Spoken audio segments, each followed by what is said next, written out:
Further on क्या होने वाला है इस चीज को हम लोगों को समझना जरूरी है। ठीक है, तो let's begin with that. It is life processes part 2। ठीक है, चलो नाउ सबसे पहली बात यहाँ पे हमारी आती है कि भैया अब जो हमारा खाना है वो पूरा का पूरा जो है वो पच चुका है और अल्टीमेटली अब हमारे ब्लड में ये खाना एब्जॉर्ब हो जाता है। सबसे पहले फटाफट से बताइए कि हमारे खाने का डाइजेशन पूरा कंप्लीट कहाँ हो जाता है। फटाफट से बताइए कहाँ हमारे खाने का डाइजेशन जो है, जो छोटे छोटे टुकड़ों में उसको तोड़ना है, वो कंप्लीट हो जाता है। अरे मोए मोए मत चलाओ यार, यहाँ पे परेशान हो चुके हैं, मेरे कानों से खून निकलने लगता है मैं सुनती हूँ तो। खाने का डाइजेशन हमारे शरीर में कहाँ कंप्लीट हो जाता है? स्मॉल इंटेस्टाइन में हो जाता है। स्मॉल इंटेस्टाइन में मौजूद होते हैं विलाय, जिसकी हेल्प से ये छोटे छोटे जो खाना हमारा टूट कर आया है ये अब हमारे ब्लड में आ जाएगा। ठीक है, और ब्लड इसको ट्रांसपोर्ट करके ले जाएगा इसी खाने को हमारे एक एक कोशिका तक, हमारे एक एक सेल तक, जहां पे हमारे पास में मौजूद होंगे कुछ सेल ऑर्गेनल्स जिनको बोला जाता है mitochondria. And mitochondria are the places जहां पे हमारा सेल्यूलर रेस्पिरेशन हो रहा होता है। क्या है ये पहले भी बता चुकी हूँ, स्पेसिफिकली सेल्यूलर क्यों बोल रहे हैं। यहाँ पे हमारे सेल्यूलर रेस्पिरेशन की हेल्प से ये जो छोटा छोटा खाना है ये आएगा।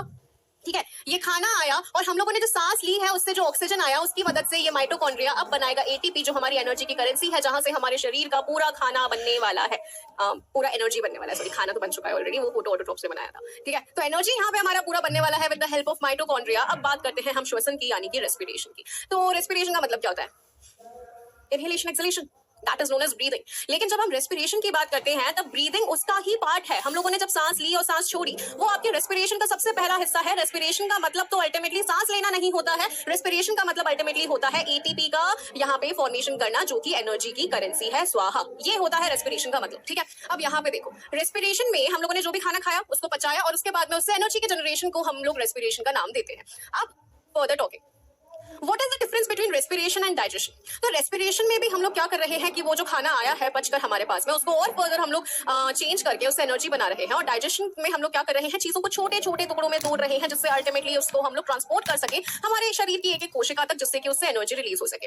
अब ब्रीदिंग की बात करते हैं तो breathing is the first step of respiration. जैसे मैंने आपको बताया, सांस लेना, सांस छोड़ना, inhalation, exhalation is basically the first step of respiration. अब इसी के साथ में एक चीज बता दूं, ठीक है, जब भी कभी हम लोगों को ये लगे कि बहुत ज्यादा घबराहट हो रही है, बहुत टाइम ऐसा लगता है कि बहुत ज्यादा घबराहट हो रही है, समझ में नहीं आ रहा है, हाथ पांव एकदम से ऐसे टिंगलिंग महसूस होने लगती है, दैट्स बेसिकली एंजाइटी। अब एंजाइटी वाले केसेस में हम लोगों को मेडिकेशन के लिए बोला जाता है, अलग अलग चीजों के लिए बोला जाता है। लेकिन बेटा एक चीज है जो बचपन से चल रही है, जिसके ऊपर हम लोग ध्यान नहीं देते, जो कि इनवॉलंटरी है, और वो होती है ब्रीदिंग।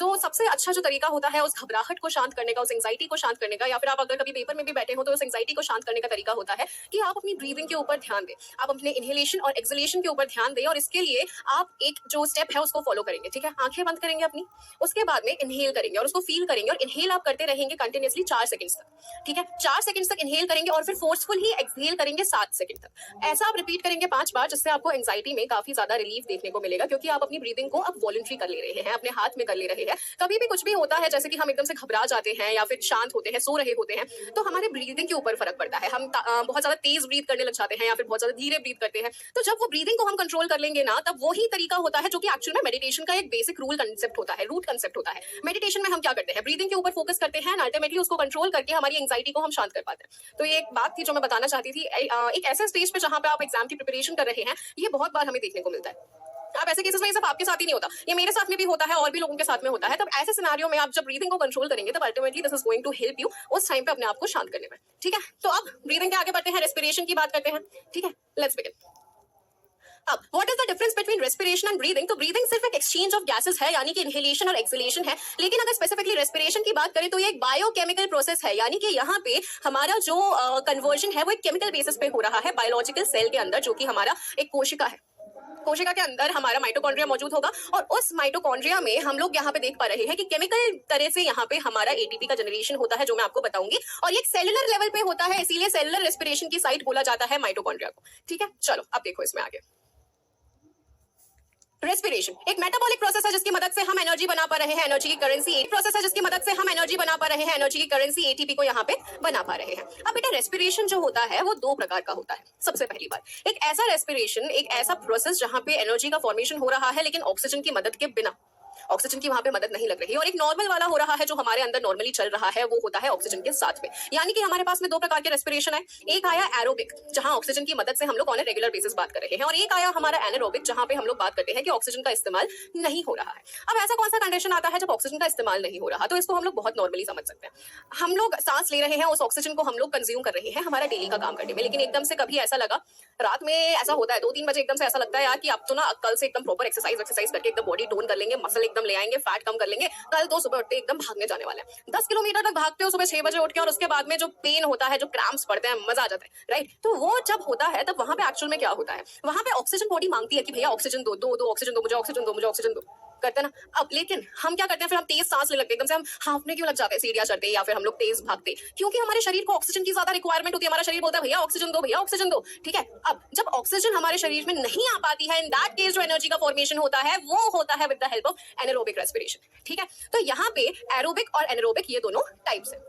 अब बेटा प्रोसेस ऑफ रेस्पिरेशन को समझना है हम लोगों को, तो सबसे पहले आती है बात कि रेस्पिरेशन में जब भी एनर्जी का फॉर्मेशन होना है तब हमें केमिस्ट्री की बात करते हैं, ठीक है। बेसिकली केमिकल हम लोग रिएक्शन की बात करते हैं।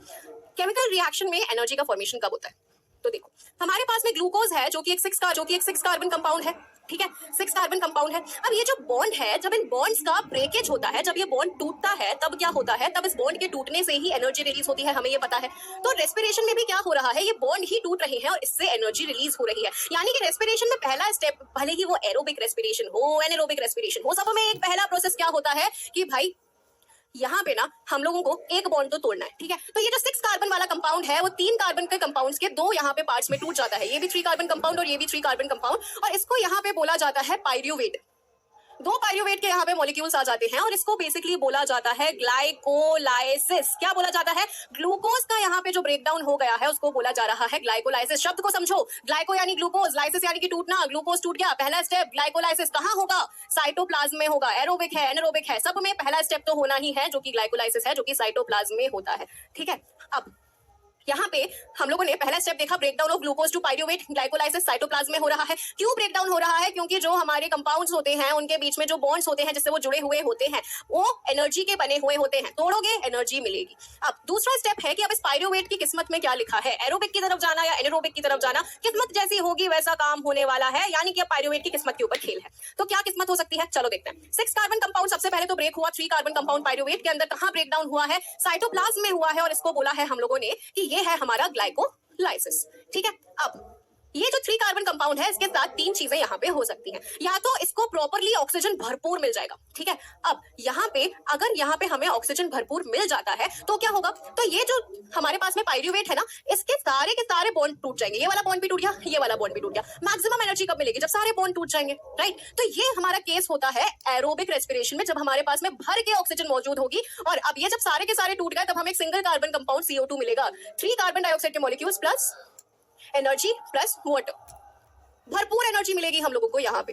अब लेकिन ऐसा कोई केस हुआ हमारे पास में जहां पे हमारे पास में ऑक्सीजन है ही नहीं भाई, ठीक है। तो वो सिनेरियो होता है हमारा जब हम लोग एनारोबिक रेस्पिरेशन की बात करते हैं। एनारोबिक रेस्पिरेशन जैसे कि जो हमारा लैक्टिक एसिड का फॉर्मेशन होता है, सुना है ना, लैक्टिक एसिड म्हणजे काही, लैक्टिक एसिड का मतलब होता है वो जो क्रैम्प्स का फॉर्मेशन होता है 2 कार्बन मॉलिक्यूल, 2 कार्बन कंपाउंड की वजह से।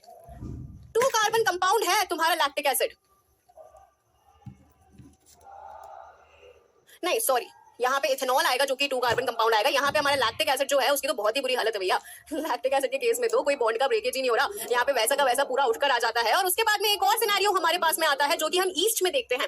कभी तुमने बेकरी का काम किया है, जैसे कि मुझे केक्स बनाना बहुत ज्यादा पसंद है, तो वहां पे क्या होता है, किसी भी बेकरी इंडस्ट्री में हम लोग ईस्ट का इस्तेमाल करते हैं, ठीक है। ईस्ट का इस्तेमाल करते हैं फर्मेंटेशन के लिए। तो वो फर्मेंटेशन के केस में क्या होता है, फर्मेंटेशन की मदद से बेकरी इंडस्ट्री में जो यूज होता है, यही जो 3 कार्बन कंपाउंड है यही ब्रेक हो जाता है इथेनॉल में।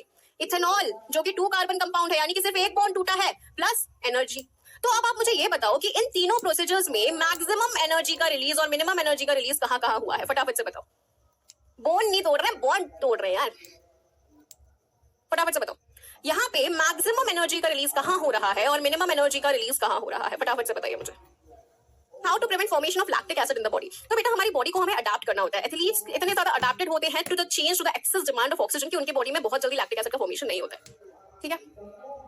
ओके तो यहाँ पे हम देखेंगे तो मैक्सिमम जो हमारा यहाँ पे रिलीज है एनर्जी का वो वहां होगा जहां सारे बॉन्ड टूट जाएंगे। तो यहाँ पे हुआ मैक्सिमम एनर्जी का रिलीज। उसके बाद में यहाँ पे सेकंड वाले स्टेप में मिनिमम एनर्जी का रिलीज होगा, क्योंकि यहाँ पे कोई बॉन्ड ही नहीं टूटा भाई। और यहाँ पे अगर देखो तो सिर्फ एक ही बॉन्ड टूटा है और इस एक बॉन्ड के टूटने की वजह से 2 कार्बन का कंपाउंड बना है। ये 3 प्रोसीजर्स होते हैं हमारे पूरे के पूरे केस में। और एक और बात जो आती है कि यहाँ पे जो ये एरोबिक रेस्पिरेशन हुआ है ये कहाँ होगा, ये माइटोकॉन्ड्रिया के अंदर होगा। जैसा मैंने बताया था, पहला स्टेप साइटोप्लाज्म में, दूसरा स्टेप माइटोकॉन्ड्रिया में, ठीक है। लेकिन सिर्फ और सिर्फ एरोबिक रेस्पिरेशन के केस में दोबारा समझा रही हूं एक एक चीज को। देखो सबसे पहला स्टेप एरोबिक रेस्पिरेशन हो एनारोबिक हो, सबसे पहला स्टेप ग्लूकोज का 3 कार्बन कंपाउंड में टूटना, ठीक है। ये 6 कार्बन कंपाउंड था, ये किसमें ब्रेक हो जाएगा, ऐसे ये ब्रेक हो जाएगा, ठीक है। अब इस पायरुवेट के साथ में क्या होना है, अगर इसको ऑक्सीजन मिला, ठीक है, अगर इसको ऑक्सीजन मिला तो ये पूरा का पूरा ब्रेक हो जाएगा, पूरा ब्रेक हो जाएगा और हम लोगों को कार्बन डाइऑक्साइड मिलेगा और बहुत सारी एनर्जी मिलेगी। अगर ऑक्सीजन नहीं है तो ये ब्रेक ही नहीं होगा, ऐसा का ऐसा ही रहेगा, तो बहुत कम एनर्जी मिलेगी भाई, बॉन्ड ही नहीं टूटा। और अगर हम ईस्ट की बात करें, जब हम फर्मेंटेशन की बात करते हैं, बेकरी इंडस्ट्री की बात करते हैं, तब सिर्फ एक ही बॉन्ड टूटता है और तब हमें 2 कार्बन कंपाउंड इथेनॉल यहाँ पे मिलता है प्लस 1 कार्बन कंपाउंड CO2 हमें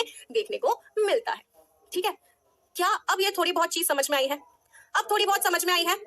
पायरुवेट था, अगर उसको पूरी तरह से तोड़ दिया गया तो एक कार्बन एक कार्बन एक कार्बन और बहुत सारी एनर्जी। अगर इसको बिल्कुल भी नहीं तोड़ा गया तो भाई कैसी एनर्जी, बहुत कम एनर्जी। और अगर इसका सिर्फ एक ही बॉन्ड तोड़ा गया तो हाँ भाई 2 कार्बन प्लस 1 कार्बन प्लस थोड़ी बहुत एनर्जी, थोड़ी एनर्जी, ये हम लोगों को मिलता है। तीनों प्रकार से पायरुवेट का ब्रेकडाउन यहाँ पे हो सकता है। पायरुवेट क्या है, तो वो 3 कार्बन कंपाउंड है जिसमें ग्लूकोज टूटा था पहले स्टेप में, ठीक है उज्जवल। ईस्ट एनर्जी रिलीज ही क्यों करता है, तो बेटा जब भी हम ईस्ट डालते हैं, ठीक है, तो ईस्ट का यहाँ पे ऑक्सीजन की एब्सेंस में ब्रेकेज होता है, ठीक है। कोई भी ऑर्गेनिज्म है जब कोई भी काम वो करेगा, जब वो रिप्रोड्यूस करता है, ठीक है, तो यहाँ पे क्या होगा कि वहां पे एनर्जी का यहाँ पे रिलीज होगा। ओके नाउ अब एक एक को यहाँ पे देखते हैं। सबसे पहला एरोबिक रेस्पिरेशन कहाँ पे हो रहा है, एरोबिक माइटोकॉन्ड्रिया में हो रहा है। यहाँ पे तीनों के तीनों बॉन्ड जो है वो हमारे टूट जा रहे हैं और बहुत सारी एनर्जी यहाँ पे रिलीज हो रही है, बहुत सारी एनर्जी, सारे बॉन्ड टूट गए, कुछ बचा ही नहीं है, सारी की सारी एनर्जी जो है यहाँ पे रिलीज हो गई। उसके बाद में आता है हमारा, ये तो हमारा एरोबिक का हो गया, glucose plus oxygen, carbon dioxide दिया प्लस वाटर दिया प्लस एनर्जी दिया, ठीक है भाई। अब यहाँ पे बात करते हैं कि एकदम से भागने लग गए, फिर दर्द हुआ, लैक्टिक एसिड का फॉर्मेशन हुआ। अब यहाँ पे लैक्टिक एसिड जो है वहां पे हमारा कोई भी बॉन्ड टूटा नहीं है, ठीक है, कोई भी बॉन्ड नहीं टूटा है, तो बहुत कम एनर्जी का रिलीज होगा। लेकिन अगर एनारोबिक रेस्पिरेशन में ईस्ट की बात करें तो सिर्फ एक ही बॉन्ड यहाँ पे टूटा है और एक ही बॉन्ड के टूटने की वजह से यहाँ पे हम लोगों को इथेनॉल का फॉर्मेशन देखने को मिलता है और थोड़ी बहुत एनर्जी देखने को मिलती है। एब्सेंस ऑफ O2 में बॉन्ड कैसे ब्रेक होता है, तो बेटा बेसिकली वो एक बहुत लंबी प्रोसेस होती है, ठीक है, जिसके बारे में रिलीज होगी या तो लैक्टिक एसिड यानी क्रैम्स का फॉर्मेशन होगा, ठीक है, और बहुत कम एनर्जी रिलीज होगी, बस काम चल जाता है उस टाइम हमारा। ओके नाउ रेस्पिरेशन प्लांट्स को तो हम बाद में पढ़ेंगे, अब हम बात करते हैं ह्यूमन रेस्पिरेटरी सिस्टम की। हमारे जो ह्यूमन रेस्पिरेटरी सिस्टम की हम बात करें तो यहाँ पे आप देख पा रहे हैं कि हमारे ये लंग्स मौजूद हैं, यहाँ पे लंग्स मौजूद हैं हमारी हड्डियों के अंदर, ठीक है, और हम सांस ले रहे हैं तो किस प्रकार से मूवमेंट हो रहा है रेस्पिरेटरी सिस्टम को जरा देखा जाए। ये है हमारा रेस्पिरेटरी सिस्टम, सांस ले रहे हैं, सांस छोड़ रहे हैं, अल्टीमेटली लंग्स में ये सांस आ रही है जहां से सारी चीजें, हमारा जो ऑक्सीजन है वो हमारे शरीर के एक एक कोशिका तक चला जाता है, ठीक है। अब इसके बारे में हम लोग देखते हैं, इसको देखते हैं जरा। तो बेटा बात हमारी ये हुई है कि ह्यूमन रेस्पिरेटरी सिस्टम में हमारा नाक से हम लोग सांस लेते हैं, अल्टीमेटली ये हमारे विंड पाइप से होती हुई हमारे लंग्स में चली जाती है, ठीक है। अब लंग्स में क्या होता है इस चीज को यहाँ पे देखो, ये रहे हमारे लंग्स, फेफड़े, ठीक है। अब सांस आई और इन फेफड़ों के अंदर यहाँ पे चली जाती है। फेफड़ों के अंदर के बाद में यहाँ पे और देखो, और डिटेल में देखो तो यहाँ पे छोटे छोटे से ये बैग्स मौजूद होते हैं जिनको एल्वियोलर सैक्स बोलते हैं और यहाँ पे इनके आसपास ये पूरी हमारी ब्लड वेसल्स का यहाँ पे जाल बिछा हुआ है। अब इस चीज को मैं आप लोगों को समझाती हूँ। देखो क्या हो रहा है यहाँ पे कि हम लोगों ने देखा लंग्स के अंदर आ रहा है ऑक्सीजन, ठीक है। ये ऑक्सीजन आया, आपके यहाँ पे जो एल्वियोलर सैक्स मौजूद थे, ठीक है, ऐसे बैग्स मौजूद थे। अब ये ऑक्सीजन इनके अंदर आया और इन्हीं के आसपास में बिछी हुई होती हैं आपकी सारी कोशिकाएं, क्या सारी जो आपकी ब्लड वेसल्स हैं वो, राइट। अब ब्लड वेसल में क्या होगा, यहाँ से आपका ऑक्सीजन ब्लड वेसल के अंदर चला जाएगा, कैपिलरीज के अंदर चला जाएगा और ये ऑक्सीजन लेकर कहाँ चले जाएंगे, आपके एक एक सेल तक चले जाएंगे जहां पे रिक्वायरमेंट है माइटोकॉन्ड्रिया में इस ऑक्सीजन की, जिससे कि खाने से एनर्जी बन सके। तो अल्टीमेटली वो एल्वियोलर बैग ही है जहां से ऑक्सीजन चला जाएगा ब्लड में, और ब्लड कचरा भी लेकर आया है कार्बन डाइऑक्साइड के फॉर्म में। जैसे हमारे शरीर में कचरा फॉर्मेशन होता है, उसी तरीके से हर एक कोशिका का कचरा होता है कार्बन डाइऑक्साइड। तो ब्लड कार्बन डाइऑक्साइड को लेकर आएगा और एल्वियोलर सैक में डाल देगा और बोलेगा कि लंग्स तुम ना अब इसको नाक के थ्रू कार्बन डाइऑक्साइड को बाहर निकाल दो और हमको दे दो ऑक्सीजन, जिससे हम इस ऑक्सीजन को लेकर जा पाए हमारे हर एक कोशिका तक, ठीक है। अब इस चीज को देखो, अब इस चीज को हम लोग यहां समझते हैं। ये हमारा एल्वियोलाई है, ठीक है, और वो रही हमारी यहाँ पे ब्लड वेसल। अब ब्लड वेसल यहाँ पे पूरा गंदा खून यानी कि कार्बन डाइऑक्साइड वाला खून लेकर आ रही है और कार्बन डाइऑक्साइड को वो डाल दे रही है यहाँ पे एल्वियोलाई के अंदर कि भैया लंग्स को बाहर फेंको। और यहाँ से आ रही है ऑक्सीजन, जो ऑक्सीजन ये लेकर जा रहा है और ये रेड हो जा रहा है। देखो ब्लू से ये रेड होता जा रहा है जैसे ऑक्सीजन इसको मिलती जा रही है, और यही ऑक्सीजन ये पहुंचाएगा तुम्हारे शरीर के एक एक कोशिका तक। इस प्रकार से एनर्जी का एक्सचेंज हो रहा होता है, the gaseous exchange takes place between the alveoli and the blood vessels. क्या ये चीज सब लोगों को क्लियर है अभी कि किस प्रकार से यहाँ ऑक्सीजन आ रहा है और कार्बन डाइऑक्साइड जो है यहाँ से फर्दर ऑन नाक के थ्रू बाहर निकल जाएगा? Is that thing clear to every one of you? ये हमारा जो कॉन्ट्रैक्ट और रिलैक्स हो रहा है ये हमारा एल्वियोलाई है, ठीक है। इसके आसपास ये कैपिलरीज बिछी हुई हैं। यहाँ पे देखा था ना ये जो बैग, इसी बैग को यहाँ पे मैंने काट के आप लोगों के सामने रख दिया है, ठीक है। और इस प्रकार से ऑक्सीजन और कार्बन डाइऑक्साइड का एक्सचेंज तुम्हारा हो रहा होता है, ठीक है। अब देखो, आई होप दिस इज क्लियर। अब हम लोगों ने जब हम लोग नाक से सांस लेते हैं, ठीक है, तो हमारा नोज है, हम लोगों ने सांस ली। अब इसको मैं यहां से एक्सप्लेन करती हूँ, कहाँ गया चेस्ट, ठीक है। हम लोगों ने बच्चा जब सांस ली है यहाँ पे, ठीक है, रेस्पिरेटरी सिस्टम में जब हम लोग यहाँ से हम लोग सांस ली हम लोगों ने, ठीक है। अब सांस यहाँ से आ रही है नाक की और तुम्हारे माउथ की एक कॉमन ओपनिंग है यहाँ पे, ठीक है। जब भी हम एकदम से हमें वोमिट होता है तब नाक से भी वोमिट होता है, मुंह से भी वोमिट होता है, ये देखा होगा, क्योंकि यहाँ पे कॉमन ओपनिंग है जो नाक और मुंह के लिए कॉमन होती है, ठीक है। इसको बोला जाता है, इस वाले रीजन को फेरिंग्स बोला जाता है, ठीक है। अब फेरिंग्स के नीचे आता है आपका लेरिंग्स यानी कि आपका साउंड बॉक्स, जो हमारे फीमेल में एक पतली सी आवाज हाय ऐसा जनरेट करता है और मेल्स में हाय ऐसा जनरेट करता है, राइट। तो ये जो आवाज का मोटा होना, ये पतला होना, ये किसके ऊपर डिपेंडेंट है? लैरिंग्स के ऊपर डिपेंडेंट है। और लैरिंग्स के बाद में आ जाता है आपका यहाँ पे, यहाँ फेरिंग्स, यहाँ लेरिंग्स यानी कि आपका पूरा का पूरा साउंड बॉक्स, और उसके बाद में फिर आप यहाँ पे देख पा रहे हो तो सांस जाएगी आपकी अब इस पाइप के अंदर जिसको बोला जाता है विंड पाइप। अभी विंड पाइप पे ये अजीब से यहाँ पे आप ये देख रहे हो सिल्वर कलर के बैंड्स बने हुए हैं, क्या है ये बैंड्स? अब इसके बारे में हम लोग देखते हैं, ठीक है। देखो यहाँ पे ये जो बैंड्स मौजूद हैं इनको कार्टिलेज की रिंग्स बोला जाता है, और अगर आप ध्यान से देखोगे तो ये कार्टिलेज की रिंग्स पूरी नहीं है। देखो यहाँ पे ध्यान से देखो, ये कार्टिलेज की रिंग्स जो है, इससे ज्यादा अच्छा जूम नहीं होगा, तो ये कार्टिलेज की रिंग्स पूरी नहीं है, अधूरी है। अधूरी क्यों है यार? अधूरी इसलिए है क्योंकि ये जो विंड पाइप दिख रहा है इसके पीछे ही तुम्हारा फूड पाइप मौजूद है भैया। अब यहाँ से तुम खाना जब गटकोगे और अगर फूड पाइप एक्सपैंड किया तो ये रिंग्स जो है वो तो एक्सपैंड ही नहीं करने देंगे तुम्हारे फूड पाइप को। तो इसीलिए फूड पाइप के एक्सपेंशन को करने के लिए अगर ये यहाँ से फूले भी तो उसको फूलने देंगे, अगर रिंग आ जाएगी तो फूलने ही नहीं देगा, है ना। तो इसीलिए जब खाना गटको एकदम से बहुत ज्यादा खाओ तो एकदम से जब बहुत ज्यादा खाते हो तब ये एक्सपैंड कर सके, कॉन्ट्रैक्ट कर सके, पेरिस्टाल्टिक मूवमेंट अच्छे से हो सके, इसीलिए ये जो रिंग्स मौजूद हैं ये इनकम्प्लीटली सी शेप्ड रिंग्स यहाँ पे मौजूद होती हैं, ठीक है। ये हमारा सबसे पहले आ गया फेरिंग्स, उसके बाद में तुम्हारा साउंड बॉक्स लेरिंग्स, और उसके बाद में ये तुम्हारा विंड पाइप जिसको ट्रैकिया भी बोला जाता है, जिसमें इनकम्प्लीट सी शेप्ड कार्टिलेज की रिंग्स मौजूद है। लेकिन एक बात बताओ, ये रिंग्स मौजूद ही क्यों है? ये रिंग्स इसलिए मौजूद हैं जिससे कि जब भी तुम सांस लो या सांस छोड़ो ना तभी तुम्हारा विंड पाइप कभी फट ना जाए। इसीलिए उनको थोड़ा सा कंट्रोल में करने के लिए उसके आसपास हम लोगों ने रिंग्स बिठा दिया कि अगर भैया तुम कॉन्ट्रैक्ट भी करोगे तो चलेगा, वापस खुले तो इससे ज्यादा खुल ना पाओ और ज्यादा कॉन्ट्रैक्ट ना कर पाओ तो तुम्हारे आसपास यहाँ पे रिंग्स बनी हुई है, ठीक है। अब ये तो हो गया। अब यहाँ पे तुम देख पा रहे हो, ये देख रहे हो ये क्या है? ये क्या अजीब सा स्ट्रक्चर है, ये पंखे जैसा यहाँ पे लगा हुआ है। तो अब क्या होता है कि जब भी हम लोग खाना खाते हैं तब वैसे पटर वटर करने की तो आदत है मेरे जैसे, मैं भी पूरे टाइम बोलती रहती हूँ और एकदम से फिर ठसका लग जाता है। तो मम्मी पापा बोलते हैं बोला था ना खाना खाते टाइम बात मत किया करो ज्यादा, दिन में नहीं मिलता तुम्हें बात करने के लिए, तो तुम्हें सारी बात भी करनी होती है। अब ऐसा बोला क्यों जाता है? ऐसा इसलिए बोला जाता है क्योंकि ये तुम्हारा फूड पाइप है और ये तुम्हारा विंड पाइप है, और ये जो है ये क्या करता है, जब भी तुम्हारा खाना तुम्हारे फूड पाइप के थ्रू जाता है तब ये विंड पाइप को बंद कर लेता है। ये विंड पाइप को बंद कर लेता है कि भैया बंद हो जाए, यहाँ खाना नहीं आना चाहिए, यहाँ खाना आया तो ठसका लगेगा, फिर खांसना पड़ेगा जिसकी वजह से बहुत एकदम से प्रेशर लगता है गले में, ठीक है। और जब हम खांसते हैं तो वो जो खाना है वो यहाँ पे प्रेशर की वजह से वापस फूड पाइप में चला जाता है, ठीक है। तो ये इसी रीजन की वजह से यहाँ पे इसको बंद कर देता है कि खाना आए तो भैया खाना यहाँ से तो आ रहा है वो यहाँ ना चला जाए, सीधे यहाँ जाए। नहीं तो खाने को कैसे पता है भैया, वो थोड़ा इतना इंटेलिजेंट है कि उसको पता होगा कि नहीं भैया ये फूड पाइप में यहीं जाना है, वो तो कहीं भी फिसल सकता है, यहाँ पे भी फिसल सकता है, यहाँ पे भी फिसल सकता है। इसीलिए स्वोलोइंग के टाइम पे ये एपिग्लोटिस जो है वो यहाँ पे ऐसे बंद हो जाता है जिससे खाना सिर्फ फूड पाइप में जा सके, ठीक है। अब इसी को मैं समराइज करके यहाँ पे लिखती हूँ। नोज, नोज के बाद में क्या आया? फेरिंग्स।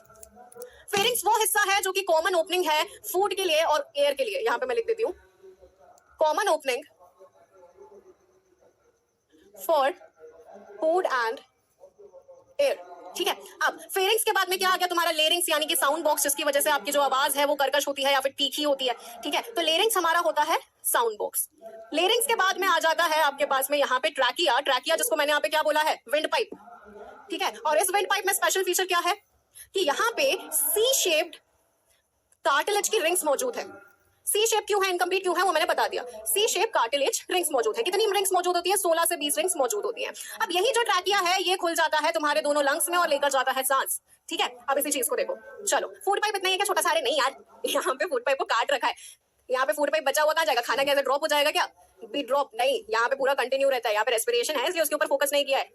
ठीक है, तो अब ये जो ट्रैकिया है, अब ये ट्रैकिया तुम्हारा खुलेगा, यहाँ पे देखो दिख रहा होगा, ये ट्रैकिया तुम्हारा खुलेगा इस वाले लंग में भी और इस वाले लंग में भी। अब लंग्स को देखते हैं, देखो ये ट्रैकिया यहाँ पे देखा, बहुत शानदार, ये ट्रैकिया यहाँ पे अब खुल जाएगा तुम्हारा। अब ये जो डिवाइड हो रहा है इसको बोला जाता है ब्रोंकाई। क्या बोला जाता है? ब्रोंकाई बोला जाता है। ये एक ब्रोंकाई यहाँ गया, एक ब्रोंकाई यहाँ गया, फिर ये ऐसे पेड़ की टहनियों की तरह यहाँ पे डिवाइड हो जाता है और डिवाइड होते होते होते होते अल्टीमेटली इस प्रकार के हम लोगों को बहुत सारे बैग्स देखने को मिलते हैं जहां पे होता है गैसेस का एक्सचेंज। स्वाहा। Is that thing clear? क्या अब ये चीज समझ में आई है? How do epiglottis detect whether the entering is food और एयर? एपिग्लॉटिस कैसे डिटेक्ट करता है? प्रेशर की डिफरेंस की वजह से डिटेक्ट करता है। जब हम स्वॉलो करते हैं ना किसी भी चीज को, ऐसे थूक को कटक के देखो, तब तुम्हें फील होगा, ठीक है, लेकिन जब तुम सांस लेते हो तब वो फीलिंग नहीं आती। ठीक है, तो उस प्रेशर डिफरेंस की वजह से एपिग्लॉटिस बंद हो जाता है ग्लॉटिस के ऊपर। ठीक है, तो यहाँ पे क्या आया ट्रैकिया के बाद में? ट्रैकिया के बाद में ये ब्रोंकाई खुल गए तुम्हारे दोनों लंग्स में। अब ये ब्रोंकाई के बाद में आता है तुम्हारा प्राइमरी ब्रोंकाई, सबसे बड़ा वाला, वो टहनियों में डिवाइड हुआ तो वो आ गया, फिर सेकेंडरी ब्रोंकाई और डिवाइड हुआ, फिर और डिवाइड होगा तो वो बन जाएगा टर्शियरी ब्रोंकाई, और उसके बाद में आ जाएगा हमारा अल्टीमेटली एल्वियोलर सैक, जहां पे हमारा पूरा जो गैसेस का एक्सचेंज है वो हो रहा होता है। ठीक है, चलो I hope this is clear to everyone of you. Ma'am pressure का उसे कैसे पता चलता है? प्रेशर का कैसे पता चलता है? एकदम से तुम जब स्ट्रॉ से कभी भी जूस पीते हो, ठीक है, तो पानी को कैसे पता चलता है ऊपर आना है? कैसे पता चलता है? हाई प्रेशर से लो प्रेशर की तरफ जाता है कि नहीं जाता है? जाता है, तो प्रेशर डिफरेंस का पता चल जाता है। हम ये थोड़ा ना पूछ सकते हैं कि पानी पानी कैसे पता चला, नहीं ना। हाई प्रेशर से लो प्रेशर तक जाने की टेंडेंसी होती है, उसी के चलते ये जो फ्लैप है उसका मूवमेंट होता है। ठीक है मैम, ईसोफेगस भी बंद होता है क्या? नहीं, ईसोफेगस में बंद होने का कोई भी प्रोसीजर नहीं है, सिर्फ एपिग्लॉटिस होता है जो विंड पाइप को बंद करता है। जरूरत ही नहीं है, क्यों रखना है विंड पाइप को, तो क्या बंद, क्या करना है उसको बंद करके? ठीक है, हाँ, विंड पाइप में खाना चला जाता है तो एकदम से ठसका लगता है क्या किया ऐसे अपन ने? खांस के क्या किया? खांस के अपन ने अंदर से प्रेशर लगाया बाहर की तरफ, तो वो जो विंड पाइप से खाना है ना वो एकदम से बाहर की तरफ जाता है और वापस फूड पाइप में आके गिर जाता है। ये होता है हमारा काम। ठीक है बाहर की तरफ प्रेशर लगाया, क्या हुआ इससे? फूड पाइप में खाना चला जाएगा विंड पाइप से निकल के। ठीक है, हिचकी क्या होती है? तो जब भी आपको एकदम से हिचकी आती है तब वो क्या होता है? Incomplete inhalation, inhalation exhalation. हिचकी क्या हुआ? इनकम्प्लीट इनहेलेशन, ये होता है हिचकी। तो कभी भी कोई पूछे तो आई इनकम्प्लीट इनहेलेशन होता है हिचकी। कभी भी कोई ये बोले ना कि किसी को याद आ रही है आपकी इसलिए आ रही है तुम्हें हिचकी, अरे उसको कैसे पता चला भैया तुम्हारा कैसे लंग्स काम कर रहे हैं, तुम्हारे लंग्स का क्या काम हो रहा है, उसको कैसे पता चलेगा? कुछ तो भी बना रखा है। ठीक है, और फिर उस इंसान का नाम ले लो तो इसकी बंद भी हो जाएगी, कुछ नहीं होना ऐसा। इनकम्प्लीट इनहेलेशन होता है, वो क्यों होता है वो भी मैं भी बताऊंगी। ठीक है, आई होप ये चीज यहाँ तक सब लोगों को क्लियर है। मैम आवाज को सुरीली कैसे बनाए? मैं बताती हूँ, इसका आंसर है मेरे पास में। लिपसिंग करो और पीछे श्रेया घोषाल की आवाज लगा दो, अपने आप ऑटोमेटिकली ऑटो ट्यून से सुरीली हो जाती है आवाज। ठीक है, आती ही क्यों है उसके बारे में भी हम देखते हैं, रुको। सबसे पहले नेजल चैम्बर किसमें ओपन हुआ? फेरिंग्स में हुआ। फेरिंग्स किसमें ओपन हुआ? लैरिंक्स में हुआ। लैरिंक्स किसमें ओपन हुआ? लैरिंक्स ओपन होता है हमारा ट्रैकिया के अंदर, और ड्यूरिंग स्वॉलोइंग ग्लॉटिस जो होता है उसके ऊपर एपिग्लॉटिस। स्वॉलोइंग ग्लॉटिस जो होता है उसके ऊपर एपिग्लॉटिस होता है, ग्लॉटिस उसके ऊपर एपिग्लॉटिस बंद। ठीक है, चलो अब देखो यहाँ पे, ये देखो एपिग्लॉटिस वाला फंक्शन है वो तो चलो मैंने समझा दिया है। आगे बढ़ते हैं, ट्रैकिया की हम लोग बात करते हैं। तो यहाँ पे अब एक चीज को तुम लोगों को समझना जरूरी है, जो तुम्हारे लंग्स होते हैं उसके आसपास में ये येलो कलर की तुम लोगों को मेम्ब्रेन देखने को मिल रही है। अब इसको मैं समझाती हूँ।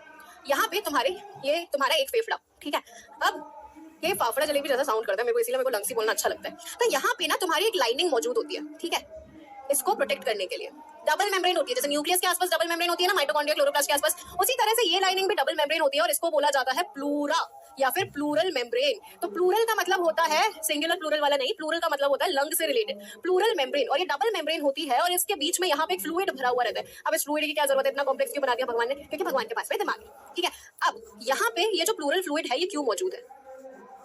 एक बात बताओ, यहाँ पे कोई चीज है, ठीक है, अब मैंने क्या किया, यहाँ पे इस चीज अपने हाथ को ऐसे नॉर्मली मारा, लगेगी, ठीक है, लेकिन अगर यहाँ पे मैं एक गद्दा लगा दूं, एक कुशन लगा दूं और फिर मारूं तो क्या मुझे लगेगी? नहीं लगेगी। इसीलिए आपके लंग को प्रोटेक्ट करने के लिए, कुशनिंग इफेक्ट देने के लिए यहाँ पे प्लूरल फ्लूइड मौजूद होता है जो कि इसको प्रिवेंट करता है और फ्रिक्शन ना हो, फ्रिक्शन से भी बचाने के लिए यहाँ पे ये मौजूद होता है। ठीक है, अगर कोई दो सर्फेसेस हैं, इनको अगर मैं इस तरह से रब करूंगी तो ज्यादा हीट का जनरेशन होगा हाथ को ऐसे रब करने से, लेकिन अगर यहाँ पे मैं नारियल का तेल लगा लूं और फिर हाथ को रब करूं तो कम हीट का जनरेशन होगा। क्यों? क्योंकि फ्रिक्शन कम हो जाएगा। यानी कि प्लूरल फ्लूइड जो है वो बेसिकली फ्रिक्शन को कम करता है और एक कुशनिंग इफेक्ट जो है वो प्रोवाइड करता है, क्वेश्चनिंग इफेक्ट प्रोवाइड करता है हमारे लंग्स को बचाने के लिए। ब्रेन जब पढ़ेंगे तब भी हम देखेंगे कि वहां पे सेरेब्रो स्पाइनल फ्लूइड होता है जो सेम काम कर रहा होता है। ठीक है, तो प्लूरल मेम्ब्रेन्स मौजूद होती हैं लंग्स के आसपास, जो कि जिनके बीच में प्लूरल फ्लूइड मौजूद होता है।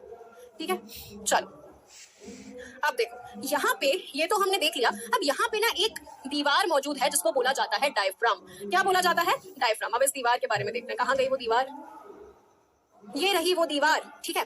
जब आप इनहेलेशन करते हो तब यही दीवार जो है वो ऐसी होती है, ठीक है, कुछ ऐसी मौजूद है आपके दोनों लंग्स के नीचे, ठीक है। आपने सांस ली तो सांस लेते हो तब सांस के लिए लंग्स को ज्यादा जरूरत है, तो ये ऐसा फ्लैट हो जाएगा कि भैया आने दो सांस, और फिर सांस छोड़ी तो वापस ऐसा एक्सहेलेशन के टाइम पे, फिर सांस लोगे तो वापस ये ऐसा फ्लैट हो जाएगा और फिर वापस ये नॉर्मल हो जाएगा, ठीक है। तो ये जो डायफ्राम है बेटा, डायफ्राम ही होता है जिसकी मदद से हम लोग इनहेलेशन एक्सहेलेशन में जो जगह है वो लंग्स में क्रिएट कर पाते हैं, और इनडायरेक्टली कहीं ना कहीं डायफ्राम का ही रोल होता है हिचकी के अंदर। डायफ्राम की वजह से ही हिचकी आती है, वो इतना डिटेल में हमें नहीं जाना है, बस इतना याद रखना that hiccup is the incomplete inhalation process caused due to diaphragm. आपके डायफ्राम को क्या हो रहा है ये सामने वाले को नहीं पता, तो सामने वाले के याद करने ना करने से हिचकी नहीं आती, तो खुद को सांत्वना मत दिया करो कि हिचकी आई, चलो आज तो उसने याद किया, नहीं याद किया, ठीक है। याद किया होता तो फोन कर लेता या लेती, ठीक है। तो ये होता है आपका डायफ्राम, जो कि एक डोम शेप स्ट्रक्चर होता है जो आपके चेस्ट में जगह देता है कि सांस आए तो फिर वो फ्लैट हो जाता है या फिर नॉर्मल हो जाता है, ठीक है। Is that clear to every one of you? चलो आगे बढ़ा जाए अब थोड़ा। अब एक और चीज यहाँ पे मैं बताती हूँ आपको। जब हम लोगों ने सांस लेने की यहाँ पे बात की, तब हमारे पास में ये जो पूरा का पूरा मैंने आपको यहाँ पे डायग्राम बना के दिखाया, पूरा फ्लो चार्ट बनाया था, कहाँ गई मेहनत? ये रही मेहनत, ठीक है। तब इस चीज में हम लोगों को यहाँ पे एक चीज समझनी है कि यहाँ पे दो जोन्स मौजूद हैं। हम लोगों ने हमारे पूरे जो यहाँ पे विंड का ट्रांसफर हो रहा है उसको दो पार्ट्स में बांट दिया, एक एक्सचेंज जोन और एक कंडक्टिंग जोन, ठीक है। कौन कौन से हिस्सों में दोबारा बना लेंगे, कोई दिक्कत नहीं है। एक एक्सचेंज जोन और एक कंडक्टिंग जोन। कंडक्टिंग का मतलब क्या होता है? कंडक्टर क्या करता है?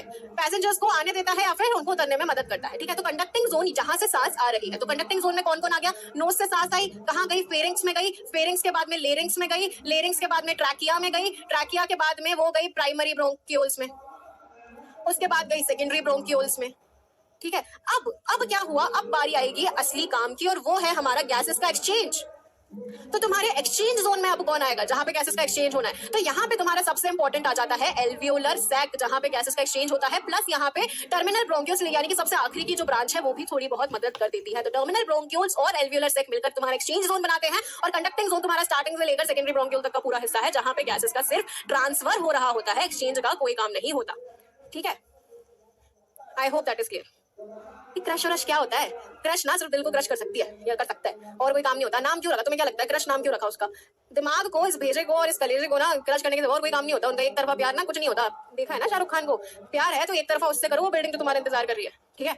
उससे प्यार करो तो फिर भी कुछ हो, ये इन मामलों में मत पड़ो तो ही बेहतर है, ठीक है। अब यहाँ पे हम लोगों ने देखा ट्रैकिया से लेकर जो हमारा प्राइमरी सेकेंडरी ब्रोंकाई है, यहाँ तक जो पूरा हो गया है, ये हमारा कंडक्टिंग जोन है, और एक्सचेंज जोन हमारा एल्वियोलस हो जाएगा, और हमारे टर्शियरी ब्रोंकाई हो जाएंगे, ठीक है। चलो, I hope this is clear to every one of you. आगे बढ़ा जाए जरा। Exchange zone, conducting zone. अब बात आती है यहाँ पे तुम्हारा जो स्केलेटन है, जो तुम्हारे लंग्स को, फेफड़ों को बचा के रखे हुआ है, इसकी जरा बात कर ले। कहाँ गया लंग्स? तुम्हारे लंग्स तुम्हारे चेस्ट में मौजूद हैं, तो यहाँ पे कौन कौन सी हड्डियां तुम्हारे लंग्स को प्रिवेंट कर रही हैं? तो इनको हम बोलते हैं रिब केज। रीढ़ की हड्डी हमारी यहाँ पे पीछे की तरफ मौजूद है। इस रीढ़ की हड्डी के साथ में ये रिब केज, और रिब केज के साथ में ये जो बीच की जो ब्रेस्ट बोन है जिसको स्टर्नम बोला जाता है, ये सब मिलकर हमारे लंग्स को प्रोटेक्ट करने का काम कर रहे हैं, और इसको बोला जाता है थोरैसिक केज। जो हमारे यहाँ पे हमारे पेट से हमारी गर्दन तक का जो हिस्सा है, इसको बोला जाता है थोरैक्स, ठीक है। थोरैक्स में यहाँ पे जो हड्डियों का पूरा केज बना हुआ है, इसको बोला जाता है थोरैसिक केज, जिसके अंदर तुम्हारे लंग्स जो है वो यहाँ पे बहुत सेफली मौजूद होते हैं। कौन कौन आ गया थोरैसिक केज में? यहाँ पे आ गया तुम्हारा स्टर्नम यानी कि ब्रेस्ट बोन, यहाँ पे आ गया तुम्हारा रिब केज, और रिब केज के बाद में यहाँ पे आ गई तुम्हारी रीढ़ की हड्डी यानी कि वर्टिब्रल कॉलम, और वही तो यहाँ पे लिखा हुआ है, देखो थोरैसिक चैम्बर या थोरैसिक केज इसको बोला जाता है, जो एक एयर टाइट चैम्बर है, जो कि डॉर्सली यानी कि आगे की तरफ से डॉर्सली। अब एक चीज को समझना, ठीक है, डॉर्सली और वेंट्रली ये दो शब्द हैं जो मैं तुम लोगों को एक्सप्लेन करना चाहती हूँ। बहुत सारे बच्चों को कंफ्यूजन होता है। डॉर्सल साइड यानी कि होता है आगे का हिस्सा, और वेंट्रल साइड यानी कि होता है पीछे का हिस्सा। तो मैम डॉर्सल साइड में वर्टिब्रा कैसे आ गई यार? वो तो पीछे की तरफ है, पीठ में है हमारी वर्टिब्रल कॉलम। तो फिर डॉर्सल साइड में आपने वर्टिब्रल कॉलम कैसे बोला? इसलिए बोला क्योंकि ये जो डॉर्सल और वेंट्रल टर्मिनोलॉजी दी है, ये हम लोगों ने दी है किसी जानवर को देखकर। जानवर अपने चार पैरों पे चलता है, फोर और हाइंड लिम्स पे, तो उसका जो ऊपर वाला हिस्सा है उसको हम डॉर्सल कंसीडर करते हैं, ठीक है। तो वहां ही उसकी वर्टिब्रल कॉलम आती है, इसीलिए आगे का हिस्सा जो डॉर्सल हिस्सा है, वहां हम लिख रहे हैं कि वहां से वर्टिब्रल कॉलम के थ्रू, और वेंट्रल हिस्सा यानी कि पीछे का हिस्सा जो है, यहाँ से ventrally by the sternum and laterally by the rib side में, रिब्स के थ्रू, और लोअर साइड में डायफ्राग्राम की मदद से यहाँ पे हमारे जो लंग्स होते हैं वो प्रोटेक्टेड होते हैं। रिब्स भी मूव करती हैं क्या बेटा? हमारा पूरा चेस्ट मूव करता है। इनहेल करो, सांस लो, चेस्ट आगे की तरफ मूव करता है, ऊपर की तरफ मूव करता है, जिससे कि उसको ज्यादा स्पेस मिल सके। तो रिब्स जो है, ऐसा नहीं है कि वो स्टर्नम से अलग हो जाएंगे, ब्रेस्ट बोन से अलग हो जाएंगे। एक्चुअल मूवमेंट किसका होता है? डायफ्राम का होता है एक्चुअल मूवमेंट, ठीक है। I hope this is clear to every one of you.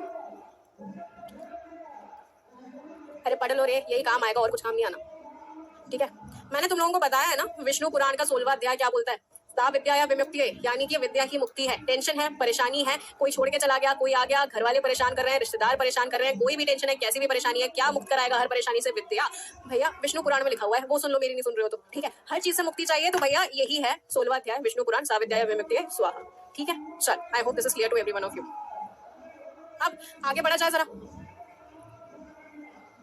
ये तो हम लोगों ने देख लिया। तो अल्टीमेटली रेस्पिरेशन में क्या स्टेप्स हुए हैं, अब हम बहुत आसानी से इस चीज को बता सकते हैं, ठीक है। क्या क्या हुआ है रेस्पिरेशन में? सबसे पहले भैया ब्रीथ कर लिया, ठीक है, यानी कि सांस ले ली। उसके बाद में गैसेस का एक्सचेंज हुआ, उसके बाद गैस लेकर ब्लड भैया हमारे ऑक्सीजन को लेकर गए, किसके पास में गए? हमारे टिश्यूज के पास में गए, तो टिश्यूज के साथ में एक्सचेंज हुआ, और फिर ऑक्सीजन का यूटिलाइजेशन हुआ उस पायरुवेट को ब्रेक करने में, जिसके बॉन्ड्स को ब्रेक करके हमें एनर्जी मिलने वाली थी माइटोकॉन्ड्रिया के अंदर। ये है हमारे ब्रीदिंग के स्टेप्स, ठीक है। I hope this is clear to every one of you. Rib cage में कितनी डिस्क होती है? डिस्क नहीं होती वहां पे बेटा, बेसिकली हम रिब्स की बात करेंगे हमारे स्केलेटल सिस्टम में, तब सब कुछ क्लियर हो जाएगा, ठीक है बच्चा। Dorsally ventrally let it be, कोई दिक्कत नहीं है, छोड़ो उसको, इंतकाम कर लिया वो भी। बॉल बॉडी इनविटेशन दे देना यार, मेरे को भी बुला लेना कोई, अच्छी होता है सुना है। चलो अब हम बात करते हैं हमारे रेड ब्लड सेल की। हमारी जो कोशिकाएं हैं, रक्त कोशिकाएं, कौन सी? रेड ब्लड सेल्स, ठीक है। अब यही रेड ब्लड सेल्स जो हैं वो तुम्हारे पूरे के पूरे ऑक्सीजन को कैरी कर रही होती हैं। तो मैम क्या रेड ब्लड सेल्स सिर्फ ऑक्सीजन को कैरी करती हैं? नहीं, कार्बन डाइऑक्साइड को भी कैरी करती हैं। देखो ये कार्बन डाइऑक्साइड को भी अभी ड्रॉप करती हुई जाएंगी, ठीक है। ब्लू जो कार्बन डाइऑक्साइड है उसको छोड़ती हुई जाती है और ऑक्सीजन को कैरी करती हुई जाती है। तो रेड ब्लड सेल का काम सिर्फ और सिर्फ ऑक्सीजन को कैरी करना नहीं होता, वो ऑक्सीजन और कार्बन डाइऑक्साइड दोनों को कैरी करती है। किसकी मदद से? हीमोग्लोबिन की मदद से। अब इस चीज को यहाँ पे समझो, एक बहुत एक अच्छा कंसेप्ट है जो तुम लोगों को क्लियर होगा। हमारी रेड ब्लड सेल रेड क्यों होती है, ये बताओ, why is this red? Red blood cell red क्यों होती है? रेड ब्लड सेल रेड क्यों होती है? आरबीसी टॉफी जैसी दिख रही है, शाबाश, खा जाओ। हीमोग्लोबिन की वजह से, ठीक है। हीमोग्लोबिन रेड क्यों होता है? हीमोग्लोबिन रेड क्यों होता है? आयरन की वजह से। मनोज ने आंसर दे दिया है, हीमोग्लोबिन रेड होता है आयरन की वजह से। अब ये जो हीमोग्लोबिन है बेटा, यही क्या कैरी कर रहा होता है? कार्बन डाइऑक्साइड और ऑक्सीजन को एक जगह से दूसरी जगह तक। तो मैम हमारा ब्लड रेड क्यों होता है, ये बताओ, why is our blood red? हमारा ब्लड दूसरे कलर का क्यों नहीं है? व्हाइट कलर का क्यों नहीं है? ब्लू कलर का क्यों नहीं है? ग्रीन कलर का क्यों नहीं है? Purple colour wow, blue colour wow, क्यों नहीं है? बताओ, फटाफट से बताओ, हमारा ब्लड रेड क्यों होता है?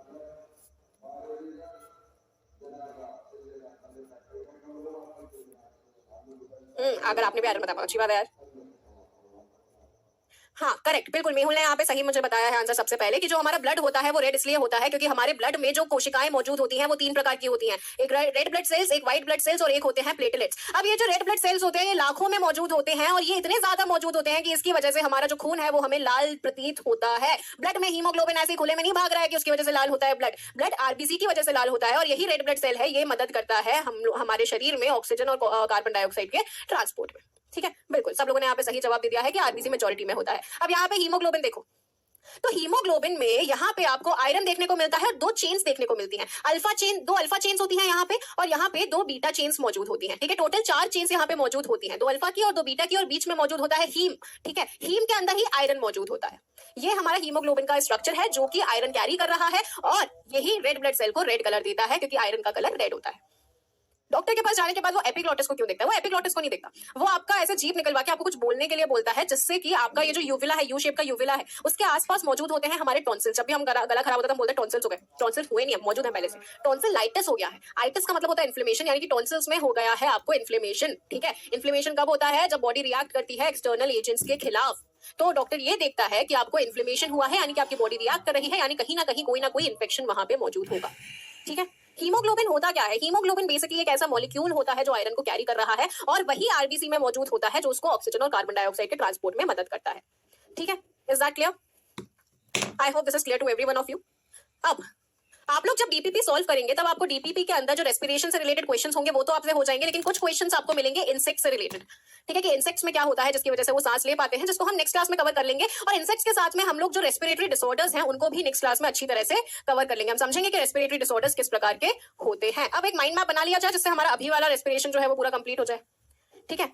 फेरेंजाइटिस मतलब फेरिंग्स में इन्फेक्शन, आइटिस जहां पे भी आ जाएगा वो हमारे इन्फेक्शन को दर्शाता है। ऑक्टोपस का ब्लड ब्लू क्यों होता है? चलो एटलीस्ट ये पता है कि ऑक्टोपस का ब्लड ब्लू होता है। कॉकरोच का ब्लड भी कैसा होता है? उसका भी कलर डिफरेंट होता है, उसका कलर होता है, उसका कोई कलर ही नहीं होता, ठीक है, क्योंकि वहां हीमोग्लोबिन नहीं होता। अब यहाँ पे जब आप बात करें ऑक्टोपस का कलर जो ब्लड का है वो ब्लू इसलिए होता है क्योंकि वहां पे एक ऐसा पिगमेंट मौजूद है जो कि रेड कलर का नहीं है, वहां हीमोग्लोबिन नहीं है, ठीक है। हाँ, कॉकरोच को मारने पे व्हाइट कलर का क्यों निकलता है ब्लड? क्योंकि उसके पास में हीमोग्लोबिन मौजूद नहीं होता है। ठीक है, बायो का क्लास इतना शॉर्ट नहीं होता है यार, हम लोग समझ जल्दी लेते हैं इसलिए। ठीक है, अब इसका माइंड मैप बनाते हैं बढ़िया सा। रेस्पिरेशन, सबसे पहले रेस्पिरेशन दो प्रकार का होता है। ठीक है, एक होता है एरोबिक और एक होता है एनारोबिक। एरोबिक यानी कि जहां पे ऑक्सीजन का प्रेजेंस होता है, ठीक है, और यहाँ पे ऑक्सीजन मौजूद नहीं होता है। ठीक है, अब सबसे पहली बात आती है कि भैया खाना आ गया हमारे पास में। ठीक है, तो ये जो 6 कार्बन कंपाउंड है, इसका जो ब्रेकेज होता है इनटू 3 कार्बन कंपाउंड, जिसको हम पाइरुवेट बोलते हैं, इसको बोला जाता है ग्लाइकोलाइसिस। यानी कि ग्लूकोज का जो है वो ब्रेक डाउन हो रहा है। ग्लाइकोलाइसिस कहाँ होता है? ये साइटोप्लाज्म में होता है। ठीक है, ये रहा पहला स्टेप। उसके बाद में ये 3 कार्बन जो कंपाउंड है, ये 3 तरीके से ब्रेक हो सकता है। या तो एरोबिक यानी कि सारे के सारे बॉन्ड्स ब्रेक हो जाएंगे, तो हम लोगों को क्या मिलेगा? Carbon dioxide plus H2O plus ढेर सारी एनर्जी, लॉट्स ऑफ एनर्जी। उसके बाद में या तो ये हो सकता है एनारोबिक, तो यहां पे हम लोगों का ब्रेकेज नहीं होता है, यहां पे लैक्टिक एसिड का फॉर्मेशन होता है plus small amount of energy. उसके बाद में आता है हमारे पास में ईस्ट में। ईस्ट में भी एनारोबिक ही होता है, ऑक्सीजन के एब्सेंस में ही होता है। और यहां पे अल्टीमेटली क्या होता है? ये इथेनॉल में ब्रेक डाउन करता है, ethanol plus CO2 plus energy. ये 2 कार्बन कंपाउंड है प्लस एनर्जी। ठीक है, तो ये हो गया एरोबिक, एनारोबिक और ईस्ट हो गया। ये हमारे 3 पार्ट्स में डिवाइड होता है। रेस्पिरेशन के ये 3 प्रकार होते हैं। ठीक है, इसके बाद में हम लोग बात करते हैं, हाँ बच्चे क्वेश्चन प्रैक्टिस तो करना ही है। ठीक है, वो तो हम कर ही लेंगे। अरे भैया मुझसे बात कर लो यार, तुम लोग आपस में बात करने में इतने बिजी हो जाते हो। आपस में बात करने के लिए तुम्हारे पास और कोई प्लेटफॉर्म नहीं है क्या? या फिर मुझसे बात करने में बोर हो जाते हो? हाँ, सबसे पहले आ गई नोज, नोज के बाद में आता है फेरिंग्स, फेरिंग्स के बाद में आता है लेरिंग्स, फिर trachea, bronchi, primary bronchi, secondary bronchi, tertiary bronchi और एल्वियोलर सेक। अब इनके बारे में डिटेल लिख लेते हैं थोड़ी सी यहाँ पे। ठीक है, चलो यहाँ पे देखो, यहाँ पे देखिए हम लोग इस चीज को, सबसे पहले बात आ जाती है हम लोग की नोज की। नोज के बाद में आता है फेरिंग्स, जो कि कॉमन ओपनिंग हो जाता है। Pharynx is the common opening for food and air. उसके बाद में आता है लेरिंग्स, जिसको हम बोलते हैं साउंड बॉक्स। उसके बाद में यहां पे बीच में आ जाएगा एपिग्लोटिस। उसके बाद में आता है ट्रैकिया। ट्रैकिया जो होता है वहां पे इनकम्प्लीट, यानी कि इनकम्प्लीट या फिर हम बोल सकते हैं सी शेप्ड कार्टिलेजिनस रिंग्स।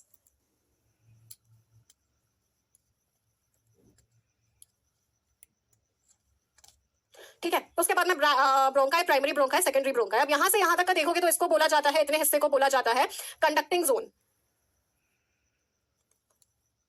और बाकी के बचे हुए हिस्से को बोला जाता है एक्सचेंज जोन। ठीक है,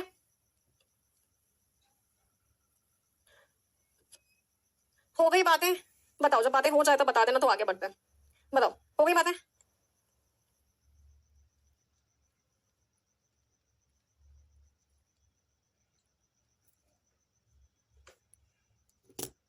पानी नहीं दिखता है, वो हम कोई स्टेन डालता है उसमें। ठीक है, तो वो स्टेन होता है। हो गई बातें? Okay nice. हाँ, प्रैक्टिस सेशन रखेंगे, डोंट वरी। अगली क्लास में आगे बढ़ते हैं, पहले से इनके पास में जवाब होता है। गलती से विंड पाइप में खाना चल जाए तो हम लोगों को एकदम से ठसका लगता है। ठीक है, दैट्स नाइस। पहली बार कोई राइटिंग की तारीफ कर रहा है यार मेरी। आईफोन नहीं, आईफोन नहीं पसंद मुझे। टर्मिनल और tertiary bronchi are the same things. Okay, हाँ वो वीडियो अभी बनना बाकी है बच्चा। मैम हटी, अरे हट जा रही हो यार, मेरे को ही हटा दो, मैंने लिखा है, बाद में निकलना इस चीज को भी सुन। एज के साथ ब्लड ग्रुप नहीं होता चेंज।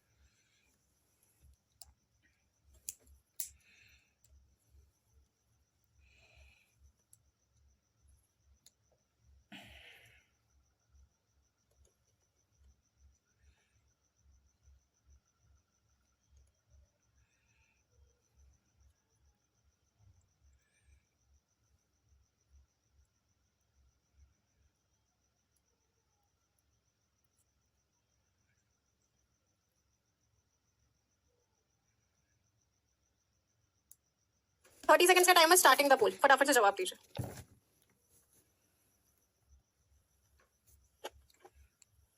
है प्रवीण, देवराज, राहुल, विजय और उन्नत। बहुत बढ़िया आंसर यहाँ पे जाएगा हमारा। बहुत ही आसान क्वेश्चन था, नन ऑफ द अबव यहाँ पे हमारा आंसर जाएगा। एक्सप्लेनेशन की यहाँ पे जरूरत नहीं है। इसके बाद में where is the minimum release of energy seen, option number A.